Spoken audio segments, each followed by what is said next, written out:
Assalamualaikum warahmatullahi wabarakatuh. Alhamdulillah rabbil alamin wal aqibatu lil muttaqin. Asyhadu an la ilaha illallah wahdahu la syarikalah wa asyhadu anna Muhammadan abduhu wa rasuluh. Allahumma salli wa sallim ala nabiyyina Muhammad wa ala alihi wa sahbihi wa man walah. Amma ba'd. Para jamaah yang dirahmati Allah, alhamdulillah hari ini kita bisa bertemu lagi, dan sekali lagi mari kita coba memanfaatkan pertemuan kita pada pagi hari ini sebagaimana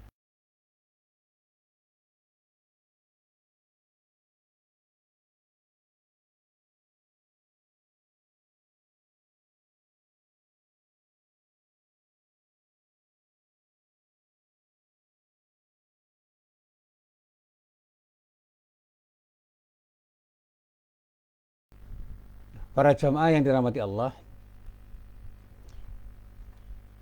Dua kali saya mendapatkan pertanyaan. Yang pertama, pertanyaan tentang apakah kita ini memang ditakdirkan untuk menjadi pemimpin. Yang kedua, bagaimana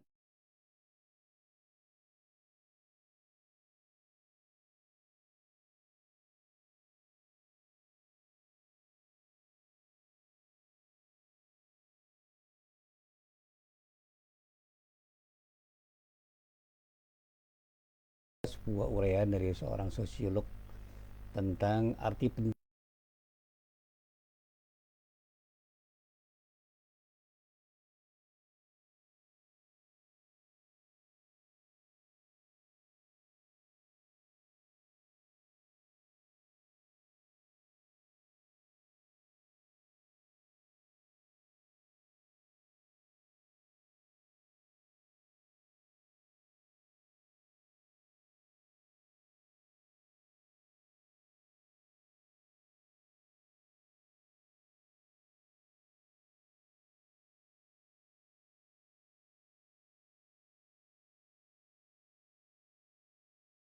menzalimi dirinya.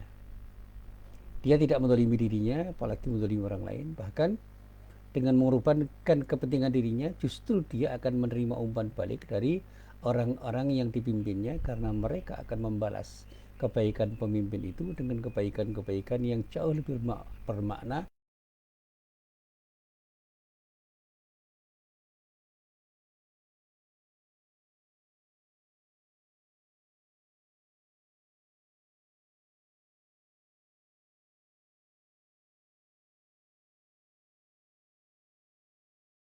Yang luar biasa. Tapi dia tidak pernah kehilangan cinta dari umatnya, karena umat yang dicintainya kemudian membalas cinta Rasulullah itu dengan cinta yang berlebih dan lebih bernilai daripada cinta Rasulullah kepada umatnya, karena hampir semua umatnya yang mengerti arti penting cinta Rasulullah itu kemudian membalas cintanya Rasulullah itu dengan cinta yang tulus sampai mendoakan dengan salawat yang berkali-kali dia ucapkan dalam kesempatan yang beragam. Di samping itu, takdimnya para sahabat yang dipimpin Rasulullah itu luar biasa, sehingga Rasulullah itu menjadi orang yang dan mereka para sahabat itu mempercayakan Rasulullah tidak merasa rugi, karena apa yang telah diberikan oleh Rasulullah pada dirinya itu adalah sesuatu yang sangat bernilai. Nah, kalau itu kita contoh luar biasa, bagaimana pemimpin itu mendahulukan untuk memberi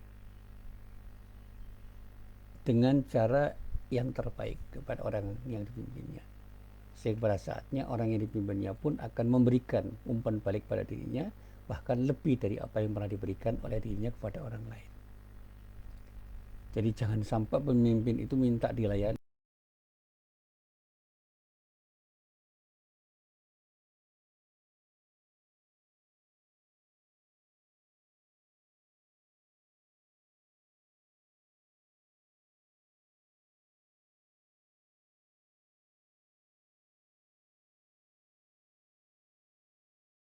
Di sebuah pertemuan di perguruan tinggi tertentu di Yogyakarta, yang saya katakan begini, saya melihat kalau orang sudah menjadi pejabat itu mintanya dilayani. Begitu ada orang yang tidak melayani dirinya, dia merasa tidak nyaman, bahkan kesal, dan bahkan tidak senang terhadap apa yang dilakukan oleh orang.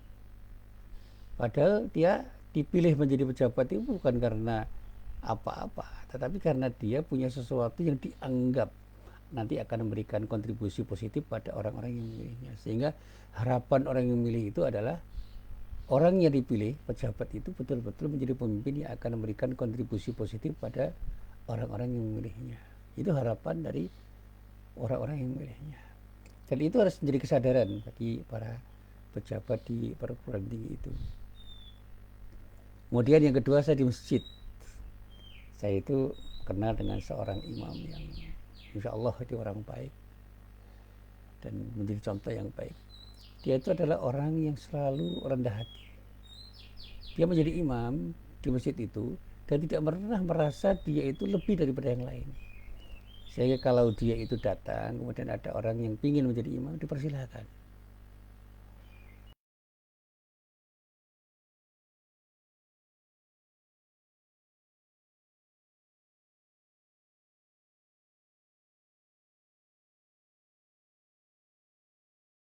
Jamaahnya merasa kurang nyaman. Meskipun itu hanya perasaan saja sebenarnya.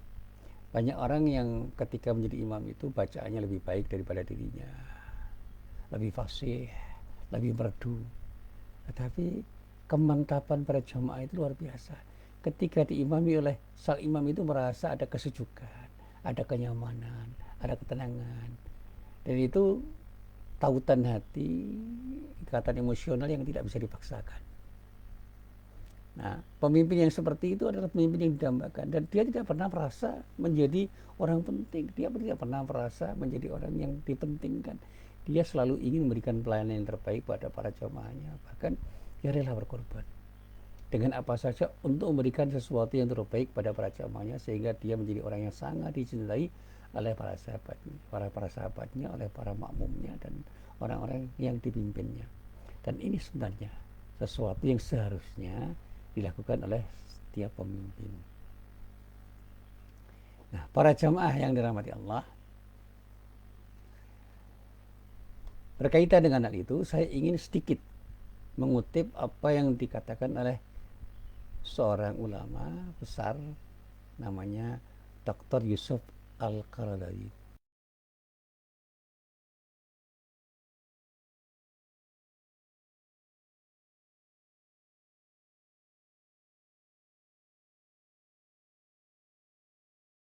Sang pemimpin itu tidak mau mulai untuk beri contoh yang terbaik. Bahkan seorang pemimpin harus selalu berpikir tentang apa yang bisa diperbuat untuk rakyatnya, bukan sebaliknya selalu menuntut rakyatnya untuk berbuat baik pada dirinya. Dia selalu punya keinginan untuk menebarkan cinta pada rakyatnya, sehingga rakyat sadar untuk mencintainya. Dan ini yang sering saya coba untuk saya kaitkan dengan apa.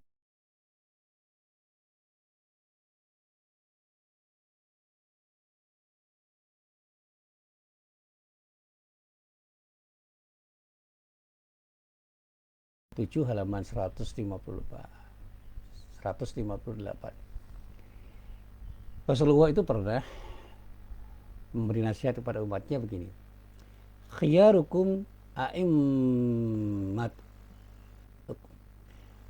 Dalam bahasa yang lain dikatakan khiyaru a'immatikumul ladina tuhibbunahum wa yuhibbunakum. Nah, sebaik-baik pemimpin di antaramu adalah orang-orang yang kamu cintai dan mereka pun mencintaimu. Wa tusalluna alaihim wa yusalluna alaikum. Dan kamu doakan mereka dan mereka pun mendoakanmu. Jadi saling mendoakan. Wa syiraru a'immatikumul ladina tubghidunahum wa yubghidunakum wa tal'anunahum wa yal'anunakum. Dan seburuk-buruk pemimpin adalah mereka yang kamu benci dan mereka pun membencimu. Bahkan kamu kutuk mereka dan mereka pun mengutukmu, melaknat, saling melaknat. Ini persis dengan apa yang dikatakan oleh Imam Muslim mengutip apa yang disampaikan oleh Auf bin Malik, bahwa Rasulullah juga pernah bersabda, "Khairu a'immatikum alladziina tuhibbunahum wa yuhibbunakum wa yusalluna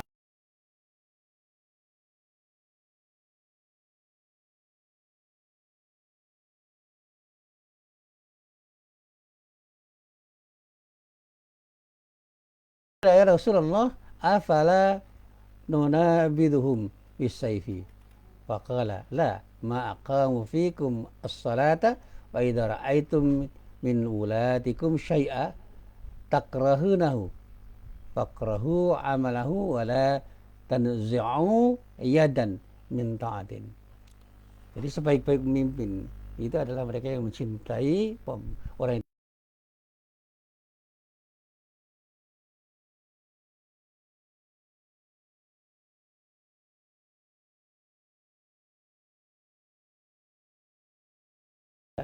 Orang yang membenci yang dipimpin dan dibenci orang yang dipimpin, saling mengutuk di antara mereka. Pemimpinnya mengutuk, melaknat orang yang dipimpin mengutuk pemimpinnya. Nah, ketika beliau ditanya, "Ya Rasulullah, tidakkah kita merangi mereka?" Maka beliau bersabda, "Tidak, selagi mereka mendirikan salat bersama kalian. Jika kalian melihat dari pemimpin kalian sesuatu yang tidak baik, maka bencilah tindakannya, dan jangan kalian melepas dari ketaatan kepada mereka." Jadi yang kita benci bukan orangnya, tetapi tindakannya. Sehingga kritik terhadap pemimpin itu bukan membidik orangnya, tetapi membidik perilakunya. Jadi kalau kita itu berdiskusi, bahkan berdebat, jangan menyerang orang, tapi mencoba untuk memberikan sesuatu yang terbaik dengan menunjukkan kelemahan-kelemahan dari dirinya untuk bisa membuat dirinya sadar sehingga mau memperbaiki dirinya. Jadi kritik gitu. Kritik itu bukan sesuatu yang disampaikan untuk menyatakan.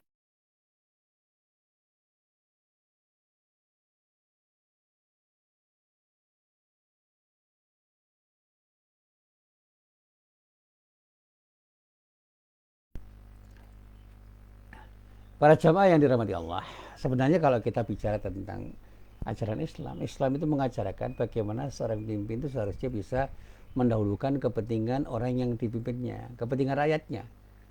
Nah, inilah gagasan ithar. Ithar itu adalah mendahulukan kepentingan orang lain di atas dirinya dalam segala hal yang ia cintai. Ia rela untuk lapar demi mengenyangkan saudaranya. Ia rela haus untuk menyegarkan dan membuat saudaranya nggak haus. Berjaga demi menidurkan saudaranya. Dan ia bersungguh-sungguh untuk mengisyaratkan saudaranya.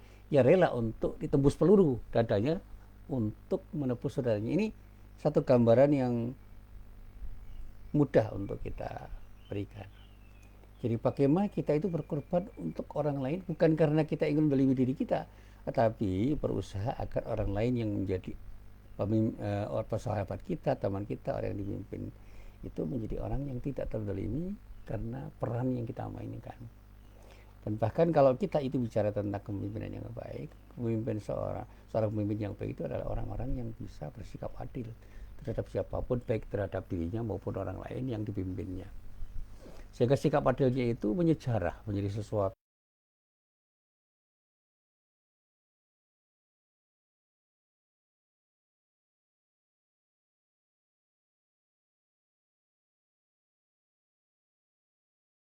Ini yang dikatakan oleh Yusuf Qaradawi sebagai sebuah gambaran tentang bagaimana seharusnya masyarakat itu bisa meniru Rasulullah dengan konsep ithar.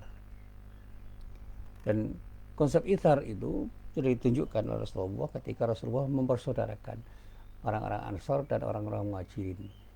Orang Ansor dan Muhajirin itu saling mencintai satu sama lain. Tetapi mereka tidak mencintai karena ada sesuatu yang dia inginkan kepada orang lain, tetapi mencintai dalam rangka untuk memberi. Sehingga mereka sering lebih mengutamakan orang yang dicintainya daripada dirinya.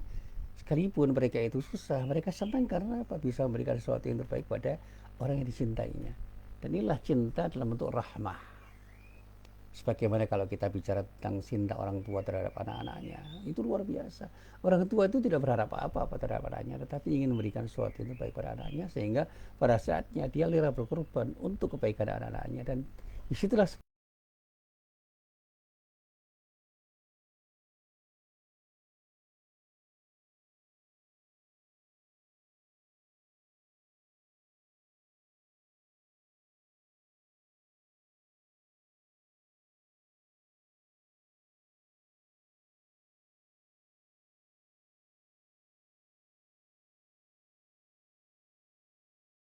yang harus kita berikan pada orang yang kita cintai, dan itu cinta dalam bentuk rahmah. Dan kalau itu kemudian diimplementasikan dalam kehidupan, wah luar biasa. Andai kata orang-orang Islam itu mau memberi contoh bagaimana rahmah itu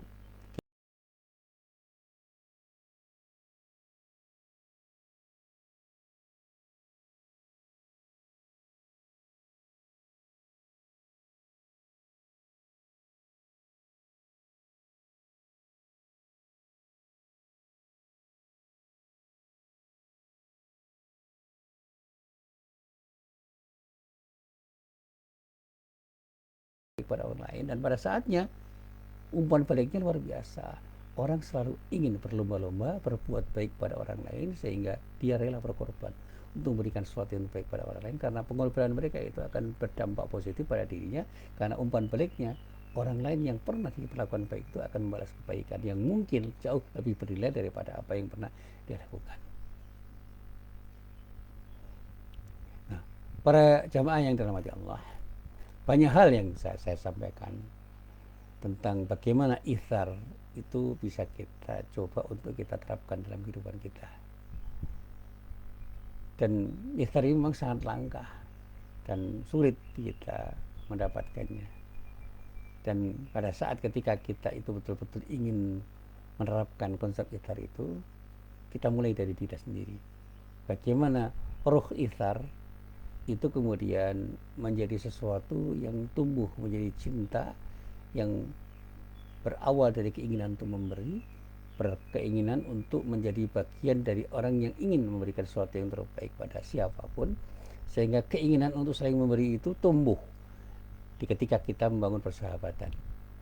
Dan pada saatnya kita tidak akan mudah dipecah belah, diadu domba dengan berbagai macam cara, termasuk dengan berbagai macam kepentingan-kepentingan sesaat yang kadang-kadang memang menumbuhkan keinginan kita untuk meraih sesuatu dengan cara melanggar hak orang lain. Dan tidak ada peluang bagi orang yang bersikap ithar itu untuk congkak dan merendahkan orang lain, karena dia merasa menjadi bagian dari orang yang dicintainya dan ingin memberikan yang terbaik.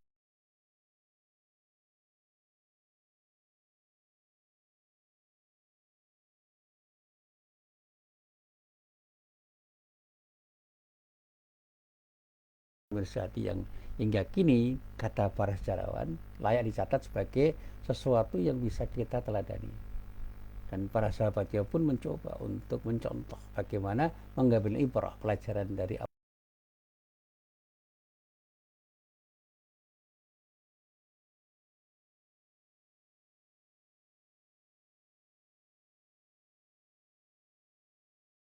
kita membenci para sahabat, tetapi kita mencoba memberikan penilaian objektif. Bagaimana mereka itu juga sebagai seorang manusia kadang-kadang melakukan sesuatu yang kurang tepat ketika memberikan sesuatu pada orang lain, ketika memimpin.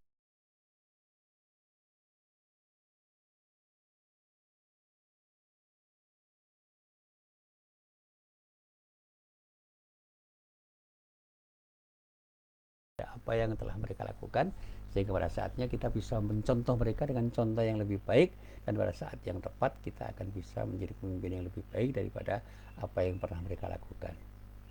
Nah, para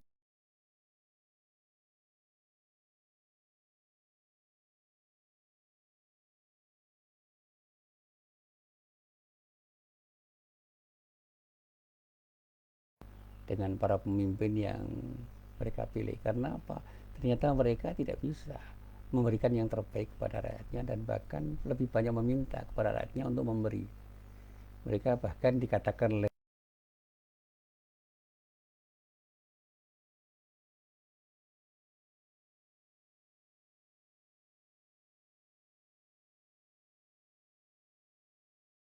yang terbaik pada rakyatnya, bukan diberi sesuatu yang terbaik oleh rakyatnya, sehingga mereka tidak pernah berkeinginan untuk menerima rakyatnya, dan bahkan ingin bersikap ihsan memberikan yang terbaik pada rakyatnya. Dan pada saatnya tidak ada kezaliman yang terjadi sebagai akibat dari mereka berlaku pemimpin yang ada di sekitar kita.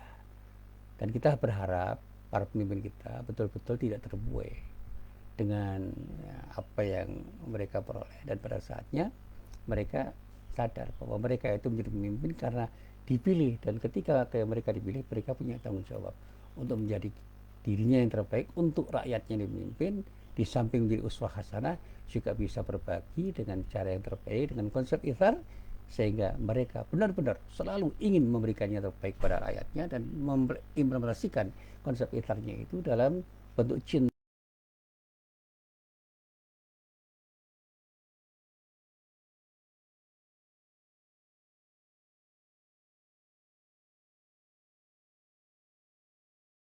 Betul menjadi pemimpin yang peduli terhadap nasib rakyatnya.